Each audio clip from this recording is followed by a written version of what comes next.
Aujourd'hui, je ne vais pas vous parler d'une belle habitude que j'ai réussi à mettre en place, mais plutôt un thème fort qui est la critique et le jugement.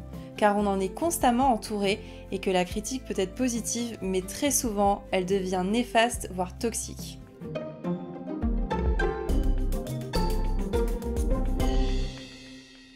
L'avis des autres peut faire avancer, mais seulement à deux conditions. La première est que la critique doit être bienveillante, que la chose soit dite de manière bienveillante, visant à aider la personne et sur une base de relations saines. Et la deuxième condition est que la critique doit être sensée, qu'elle doit être basée sur une remarque, sur quelque chose d'observé et pas sur une rumeur ou une fausse idée. Très sincèrement, si quelqu'un vous sort une remarque et qu'elle n'est ni bienveillante ni sensée, je vous invite, mais alors totalement, à mettre l'avis de cette personne à la poubelle. Accepter la critique est important, mais pas n'importe laquelle, et j'ai un exemple en or pour vous illustrer ça. Il y a 2 ans, quand j'ai travaillé au Puy du Fou, j'avais des semaines et des semaines entières de répétition de danse. Et dès le 2e jour, il y a une fille qui fait de la danse depuis qu'elle sait marcher, et moi qui en étais à mon 2e cours de danse de toute ma vie, cette fille-là s'est permise de dire « Dieu, mais celle-là, elle comprend rien, elle est complètement idiote, elle va tout faire cafouiller, c'est vraiment une catastrophe. » Bon alors ma première réaction a été de serrer les dents très fort et il me semble même que j'ai dû m'éclipser un peu pour chialer un bon coup. Mais quand je suis retournée, j'ai pu régler mes comptes. Et je sais plus si je l'ai dit directement à la fille ou si je l'ai pas dit au groupe entier, mais ma réflexion a été la suivante. J'ai demandé, est-ce que ce que tu viens de dire, est-ce que cette remarque me fait avancer? Est-ce que ça m'apporte quelque chose? La réponse est non, on s'en rend bien compte. Ok, est-ce que ce que tu me dis te fait avancer toi? Est-ce que ça t'enrichit de te dire ça? Non. Et même pire en fait, parce que ça la descend vers le bas de critiquer de cette manière-là. Donc si à l'inverse, elle était venue vers moi en me disant « Écoute, ça fait longtemps que je fais de la danse, là je vois que t'as peut-être pas compris ce mouvement, mais je vais te le montrer et tu vas y arriver. » Donc là, la critique est constructive. Elle me dit que j'y arrive pas, parce qu'elle l'a observé, parce qu'elle a son expérience. Elle me dit de manière bienveillante, sensée, positive.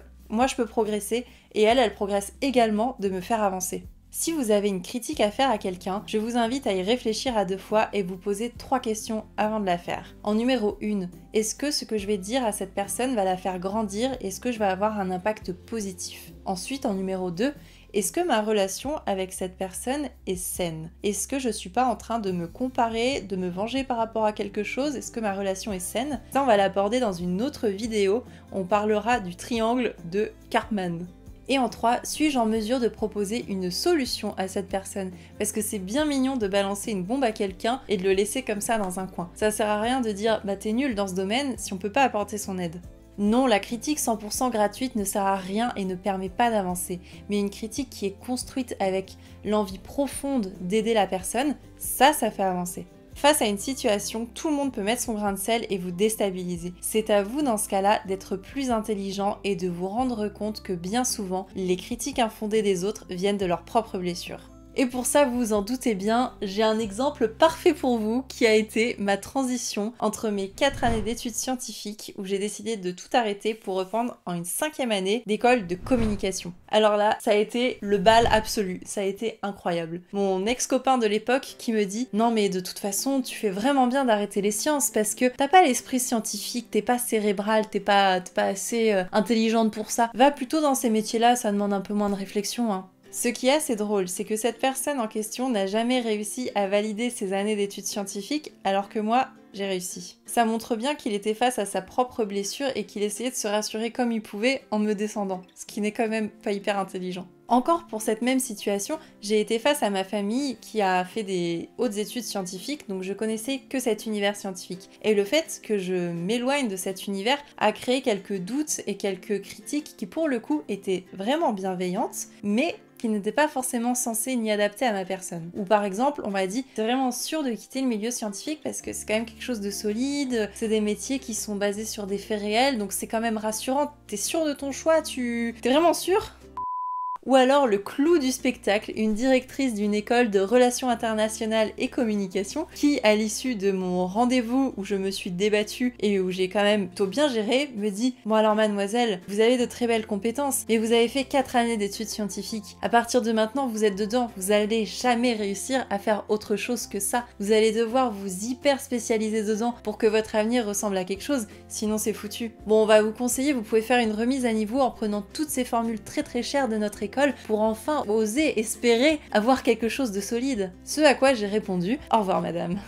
Alors oui, j'ai pas écouté tout ça, parce que la grande majorité n'étaient quand même pas des critiques ni bienveillantes, ni sensées, et qu'au final, c'est mon destin, c'est moi qui choisis ce que j'ai envie de faire dans ma vie. Et à partir de ça, j'ai réussi à changer ma vie comme moi je l'entendais, et pas comme les autres voulaient l'entendre pour moi. Dans un autre style, il y a aussi le cas des personnes que vous connaissez à peine et qui vont se permettre de vous dire « Ah non mais ça? Ah non mais t'y arriveras jamais » ou alors « Ce type de métier là? Ah non, c'est bouché, il y a tellement de personnes qui le font déjà. » Oui mais peut-être que vous là, vous avez peut-être le talent qui va faire la différence. Peut-être que vous êtes la personne qui va faire le tube de l'année. Peut-être que vous êtes le futur Leonardo DiCaprio. Et tant que vous n'êtes pas allé au bout de votre idée avec tout votre cœur et toute votre ambition, je vous invite à ne surtout pas lâcher, peu importe les critiques que les autres peuvent vous formuler.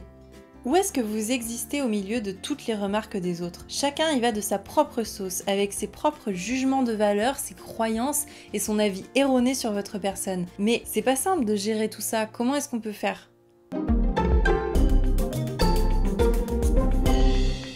En numéro 1, vous pouvez transcender la critique et vous en servir comme un véritable moteur. Prendre toute cette énergie négative, ces pensées négatives ou ces mots qu'on a pu vous dire pour le transformer en une véritable source de motivation qui soit positive. Pas une vengeance, mais plutôt véritablement un moteur où vous allez dire « tu vas voir ce que tu vas voir ». Parce que là, ce que tu as dit, c'était une belle connerie sur moi. Tu vas voir si j'en suis pas capable. Si quelqu'un vous a vraiment blessé fortement, je vous invite à lui écrire une lettre. Vous écrivez une lettre avec tout ce que vous avez sur le cœur, tous les mots qui vous ont dit que vous trouvez totalement injuste, ni bienveillant, ni sensé. Toutes ces critiques-là, vous les écrivez, vous mettez absolument tout. Si vous avez besoin de faire des dessins ou même des insultes, d'écrire des insultes, vous le faites. Vous vous autorisez à être totalement libre sur ce que vous allez mettre dans cette lettre. Et ensuite, plusieurs solutions. Soit vous la déchirez en plein de morceaux, vous la jetez à la poubelle et vous vous libérez. Soit vous pouvez éventuellement la faire brûler. Mais vous faites attention, si vous faites ça chez vous, faites ça dans votre lavabo. Parce que je pense que la personne en question ne mérite pas que vous mettiez le feu à votre baraque.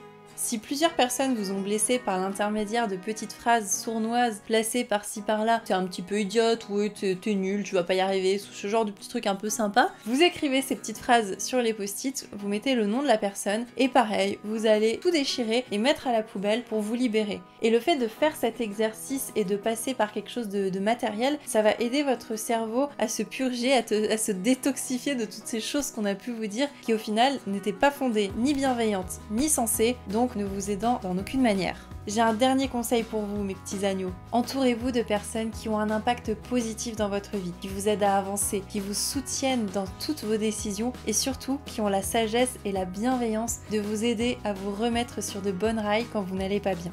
Si je devais vous résumer cette vidéo en une seule phrase, je vous dirais que la critique appartient à celui qui l'a formulée, vous pouvez donc vous en détacher.